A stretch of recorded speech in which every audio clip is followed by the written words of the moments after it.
स्तनपान को प्रोत्साहन देने के लिए और माताओं को नवजात शिशुओं को प्रथम आहार के रूप में मां के दूध के लिए प्रेरित करने के लिए अगस्त माह का पहला सप्ताह विश्व स्तनपान सप्ताह के रूप में मनाया जाता है। इसका उद्देश्य है स्तनपान को प्रोत्साहन देना, साथ ही माताओं को अपने नवजात शिशुओं को स्तनपान कराने के लिए प्रथम आहार के रूप में मां का दूध देने के लिए उन्हें प्रेरित करना।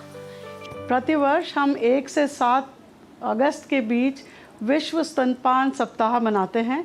इसका हमारा फोकस ये होता है कि हम एक बार फिर सब फैमिलीज़ को, सब माताओं को ये बताएं कि बच्चे के लिए स्तनपान ही उत्तम आहार है। वो बच्चे को इन्फेक्शन से बचाता है और उसके पूर्ण विकास के लिए वही सबसे ज़्यादा ज़रूरी है।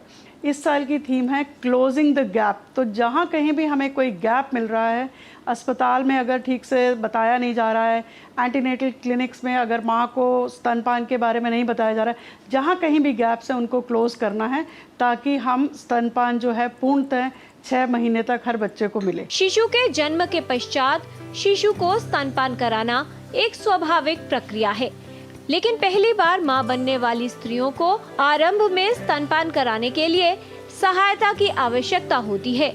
शिशु को पर्याप्त सुरक्षा, स्नेह और पोषण की आवश्यकता को पूरा करता है स्तनपान। स्तनपान के बारे में सही ज्ञान के अभाव में बच्चों में कुपोषण, रोग और संक्रमण की संभावना बढ़ जाती है। स्तनपान कब शुरू किया जाए, स्तनपान कराने का सही तरीका क्या है और स्तनपान कब कराएं? शिशु को कितनी बार स्तनपान कराया जाए? ऐसे कई महत्वपूर्ण प्रश्न हैं जिनके विषय में जानकारी आवश्यक है।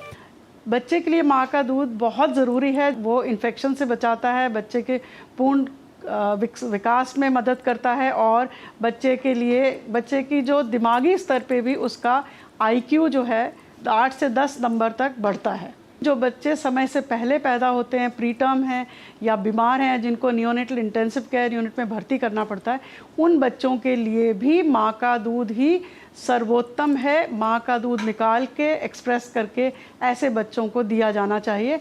उससे उन बच्चों को नर्सरी में रहते हुए भी इन्फेक्शंस नहीं होंगे और उन बच्चों का विकास जो है अच्छी तरह से होगा। शिशु के लिए माँ के दूध का विशेष महत्व है। विशेष तौर पर जन्म के बाद पहला गाढ़ा दूध, जिसे कोलोस्ट्रम कहा जाता है, ये शिशु के लिए पहले टीकाकरण का कार्य करता है। शिशु के पूर्ण पोषण के लिए शिशु को माँ का दूध मिलना चाहिए। माँ के दूध से शिशु को लाभ होते हैं। माँ का दूध शिशु के लिए सर्वोत्तम पोषण है, जल्दी और आसानी से पच जाता है। शिशु के जन्म के 1 घंटे के अंदर माँ का दूध शुरू करना उपयोगी होता है।